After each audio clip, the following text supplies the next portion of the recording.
Carles Salvador i Gimeno, un valencià de la ciutat de València i al llarg de la seva vida mestre, gramàtic, literat, polític, valencianista. Una personalitat que, a través de les generacions en què ell va conviure, va conèixer la València de principis del segle XX, totes les contribucions de la modernitat que es produïren al principi, i després passar també aquella època una mica més difícil de la ciutat i del país, i sempre deixar empremta en tots aquests camps, en el camp de l'educació, en el camp de la llengua, en el camp de la literatura, en el camp de les arts, en el camp del periodisme, en definitiva, d'acord amb els seus exlibris, València per damunt de tot.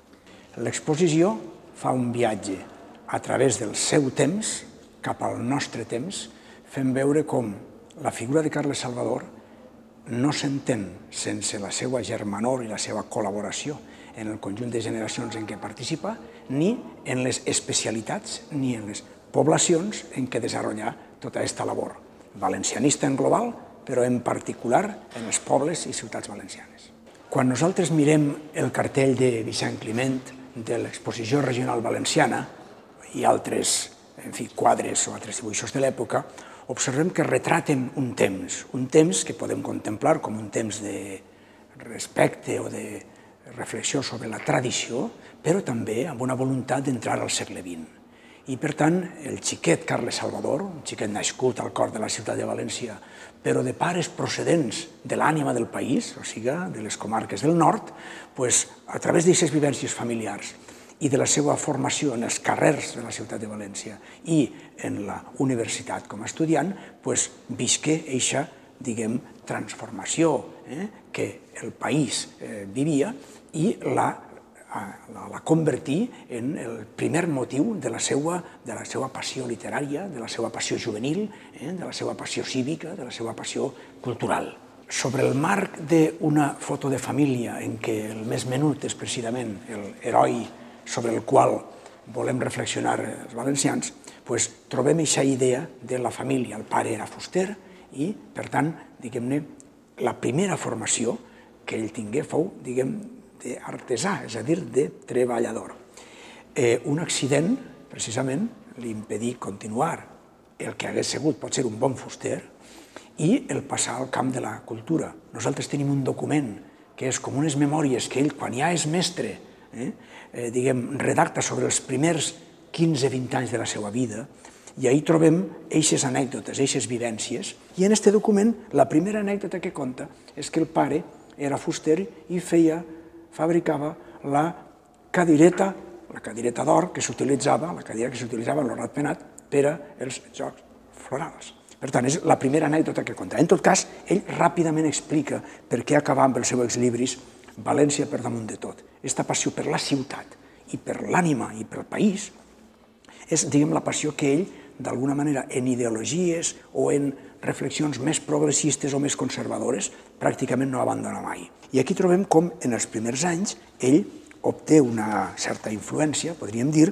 dels pensadors valencianistes que comencen a creure que el valencianisme ha de passar de ser una simple, diguem-ne, ornamentació de la cultura valenciana a ser un vector social, cultural i polític de transformació del país. En la iconografia d'aquests joves valencianistes trobem també la idea de la germanor, per exemple, amb les terres que parlen la nostra llengua. De manera que, per exemple, aquesta postaleta de l'Assemblea Regionalista, allà observem clarament una valenciana al costat d'un tratge regional de catalana. Ho veiem? I trobem a l'esquerra tenim el Micalet i a la dreta tenim Montserrat. Les seues primeres col·laboracions ja són col·laboracions bàsicament patriòtiques o sobre la terra. Un dels poemes més musicats de Carles Salvador és Aimem los nius, que no és sinó una poesia senzillament de cant, diguem-ne, a la conservació de la naturalesa. Els mestres, en l'època, a més d'ensenyar, diguem, a escola, tenien el repte i tenien alguns d'ells la vocació i altres la ideologia de convertir l'educació en un instrument de transformació de la societat. Per tant, en els anys en què Carles Salvador fou mestre, primer fou en Aielo de Malferit, després en la Pobla de Benifassà i durant una vintena d'anys en Benassal, la població de l'Alt Maestrat, ahir es manifestava aquesta idea de que l'escola no és solament un vehicle d'aprenentatge, sinó també un vehicle de transformació cultural. Per tant, la seva passió per la recerca etnogràfica, pel reconeixement, diguem, de les tradicions, dels costums i, per tant, del manteniment de la llengua, etc., tradicional, no obsta, sinó al contrari, per a que també s'interessara per com les poblacions de l'interior de muntanya havien de transformar-se també pel que fa a la indústria i pel que fa al territori. Per tant, de fet, podríem dir-ne, en tota l'exposició trobem eixa passió per el recorregut pel territori, que els mestres de l'època van transformar en un dels vectors fonamentals de l'educació i el territori, l'educació i el mitjà. I després la promoció industrial, per exemple, unint l'escola i la cultura a la societat. Per exemple, a través de la Font d'en Segures, el balneari, en el qual ell participà en la gestió a través també de la creació de la venda de l'aigua de Benassal, que encara ara podem efectivament comprar ara mateix com a un producte d'autèntica qualitat, diguem-ne, de la indústria valenciana de transformació de la naturalesa. En el disseny del cartell participa ell amb la idea de Neptú, com veiem. Això no solament ho feia per Benassal, per entendre'ns, sinó que es projectava a la idea de que des de qualsevol lloc, com pot ser en les societats actuals també passa, s'ha d'intervenir, s'ha de participar, diguem-ne, en tot allò que són els temes generals dels valencians o del món. Així tenim un exemple d'això. Les obres literàries de Carles Salvador foren substancials per a la replega del llenguatge popular que acabà constituint el Diccionari Català-Valencià-Balear. De fet, en l'exposició es pot veure una carta autògrafa de Antoni Maria Alcover, que era el capellà que dirigí aquesta magna obra lexicogràfica dels valencians. I, per exemple, revitalitzar la idea de l'excursionisme com a reconeixement del territori, en el cas, per exemple, de Penyagolosa, com les muntanyes i la naturalesa, en definitiva, determinen, com ara creiem també, ecològicament la vida i el progrés d'un país.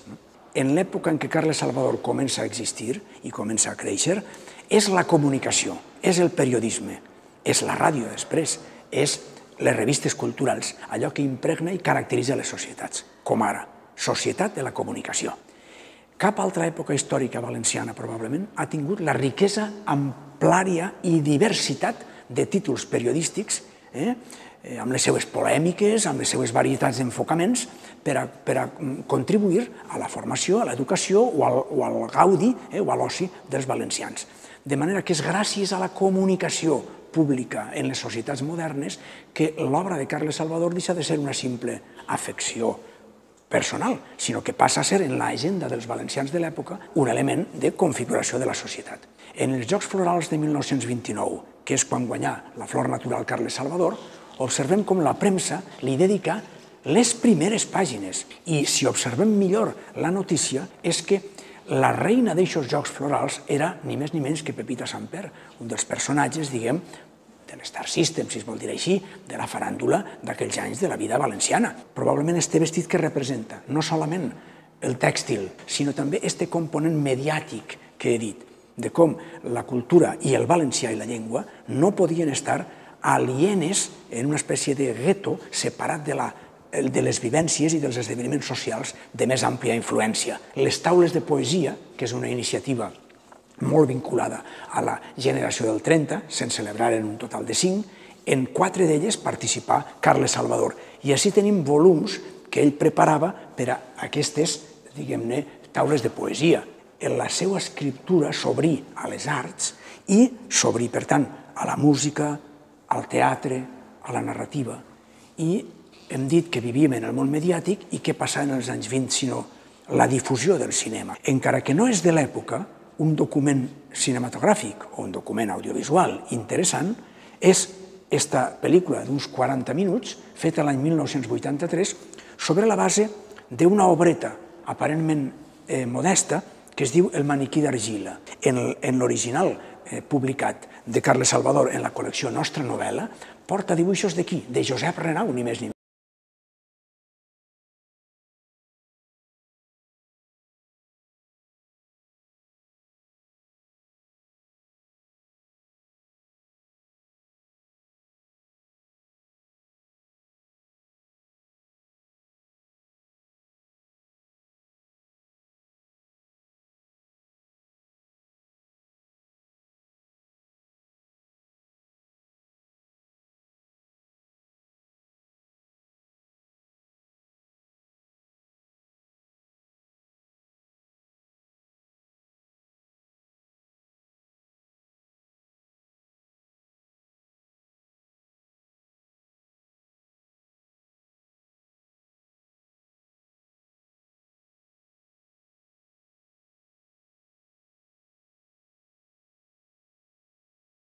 El 9 d'octubre del 1933, de la qual es reflex aquesta fotografia, dona moltes pistes de la vitalitat, el vitalisme social que en temps de la República tingué tant la participació social de les més diverses ideologies amb la idea de valencianisme, de que els símbols valencians formaven part d'aquesta etapa que es pretenia de llibertats i que es pretenia, diguem, de progrés i de modernització. I ahir Carles Salvador tocava, diguem-ne, per proximitat aquest activisme. Per què? Perquè d'una banda, València ciutat, en fi, i el país, en l'època ocuparen, diguem, una posició important en la amplificació de la cultura, la generalització de l'educació, etc. I, per tant, diguem ahir, la llengua i la participació política foren uns ingredients que posaren a València, entre altres motius, perquè durant la guerra fou una època capital de la República i, a més, acollir el Congrés Internacional d'Escriptors, vol dir que estava en el lloc de la història d'Europa, que en aquell moment era central, doncs veiem que com la ciutat de València i el país tingué aquesta importància. Des del punt de vista de la llengua, perquè fou quan se signaren les normes de Castelló, i Carles Salvador i altres mestres convertiren això en un motiu per a introduir en l'educació els nous corrents de la pedagogia, de manera que, a més de la difusió de les pròpies normes ortogràfiques, etc., dels cursos públics, de les conferències que calia fer per a que els mestres, diguem, s'orientaren en aquesta nova etapa, doncs així veiem, per exemple, com la impremta escolar convertí el mètode de Freinet, diguem, en un vehicle no ja d'aprenentatge de la llengua, sinó de creació, efectivament, per part dels alumnes d'una educació autònoma, etc. Fins i tot durant la guerra, la llengua i l'escola es converteixen en un instrument d'alfabetització i alhora també de resistència contra el que veiem vindre d'enemistat contra la llengua i la cultura. I així tenim, per exemple, la falla infantil del Col·legi Cardenal Reig, precisament, el col·legi en què professava Carles Salvador, amb una falla infantil titulada Fora la guerra. O bé amb la falla Els enemics del poble a l'infern, que publicà Nova Cultura i que conté textos també de Carles Salvador. I també la participació, pot ser per primera vegada, d'una delegació del País Valencià en el Congrés Internacional d'Escriptors, que se celebra l'any 1937, també en la ciutat de València, en les més grans figures de la literatura internacional de l'època. La generació del 1930 és la generació que intentà i estava aconseguint la integració en la modernitat. Per tant, els llibres de poemes que llegim de la generació que acompanyà Carles Salvador, un Almela i Vives, un Bernat Artola, un Navarro, els germans Duran, un Artur Perucho, constitueixen, dic, una generació que portà la idea de modernitat a la literatura. La prova de que Carles Salvador figurava en aquest entramat, en aquest conjunt de relacions de manera rellevant, és que així tenim una representació de l'epistolari. Més de 100 interlocutors, una carta de Teodor Llorente Falcó. Teodor Llorente Falcó, diguem-ne, participà a favor de Carles Salvador en l'expedient de responsabilitats polítiques que li obriren per a ser depurat com a mestre. O quan veiem una carta de Manuel Sánchez Guarner des d'Editorial Molt de Mallorca, vol dir que alguns dels seus col·laboradors o coneguts en el camp de la llengua, com Manuel Sánchez Guarner, estaven desterrats a Mallorca i allí estaven constituint el Diccionari Català-Valencià-Balear. O quan veiem que una carta procedeix de The University of Chicago. És una carta de Joan Coromines. Arribat el mestre de Benassal, que fou de jove, a Benimaclet, que ja arriba en temps de la República, arriba a la guerra. Després continuà, després de la depuració, com a mestre de Benimaclet. En aquests anys, Carles Salvador treballà amb els xiquets de l'escola Primat Reig, i, al costat d'altres mestres, evidentment, també en sa casa, en el despatx, perquè calia retornar a la llengua, a la cultura, al periodisme, a la literatura, diguem, el seu camp. Així el tenim precisament en una foto en el despatx. I justament davant de la màquina d'escriure. L'any 1949 s'estableixen, en l'època de González Martí, els cursos de llengua i literatura de l'Horat Penat.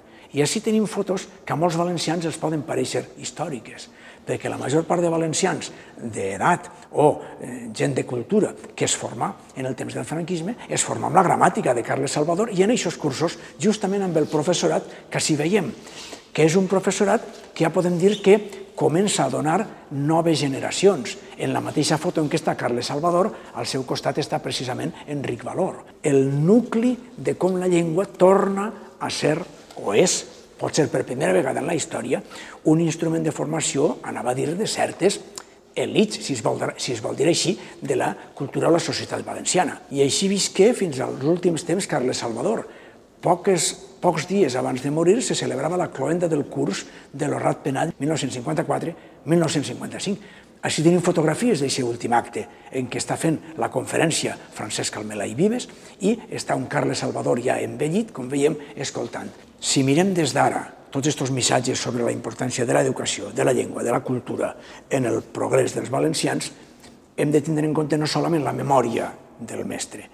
És el cas del monument que hi ha a Benassal, erigit l'any 1971 per l'Horrat Penat i la Fundació Huguet de Castelló de la Plana, sinó que, com veiem, s'estén tota aquesta obra a organismes i moviments que configuren la societat valenciana. Podem pensar que tot el que legà Nicolau Primitiu Gómez Serrano s'ha convertit en la Biblioteca Valenciana, una de les biblioteques més importants, sense dubte, de l'estat espanyol en l'actualitat, la segona o tercera més important, amb tota seguretat, de les que hi ha a l'estat espanyol ara mateix, probablement. Després, l'existència de fundacions que estos llegats els conserven i els fan valdre i els difonen en la cultura valenciana, com la Fundació Huguet mateix o la pròpia Fundació Carles Salvador, constituïda l'any 2002. I, d'altra banda, també el fet que els col·latges i la vida escolar també s'impregna precisament del seu nom, el col·latge Carles Salvador de Benimaclet o el col·latge Carles Salvador de Castelló de la Plana, que fa un projecte titulat Salvador de Paraules del més alt interès. Per això l'exposició vol fer veure com fotografies i missatges d'Escola Valenciana de fa pocs anys representen una memòria que és plenament vigent. El moviment per l'escola, pel progrés, per la cultura, per la comunicació, és un moviment que s'inicià fortament en aquella època, però que ara mateix està en qüestió, en interrogants, i els valencians poden dependre precisament de tota aquesta tradició per a continuar posant la cultura, la comunicació i l'educació en el centre de la societat. Això és el que pretén la idea del propi any Carles Salvador, que no és més que un revulsiu. Veiem que el mateix monument que s'erigí en el 1971 permet que els xiquets de Benassal puguen participar llegint textos de Carles Salvador i això servisca per a que els membres de la Fundació Carles Salvador i els membres de l'Acadèmia Valenciana de la Llengua que hi participen estiguen iniciant aquest any Carles Salvador. Per tant, s'entén que l'exposició no s'acaba així. L'exposició continua oberta en camí cap a la lectura, en camí cap a el consum de premsa, el consum de ràdio, l'educació, la cultura, posant novament, com hem vist, el pensament de que un mestre alhora pot ser efectivament un encanyat per la llengua i un gramàtic, i alhora un literat, i alhora un periodista, i en definitiva, com deia Carles Salvador, un configurador de la societat. Si té algú, la societat com a, per damunt de tot. Vol dir, la germanor o la col·laboració o la convivència o el consens entre els valencians, diguem-ne, és un actiu imprescindible per a la pervivència mateixa de la societat, no solament de la cultura, sinó també de la cultura, de la societat, de l'economia, etc. Aquest és el missatge, creiem, de Carles Salvador i el seu temps.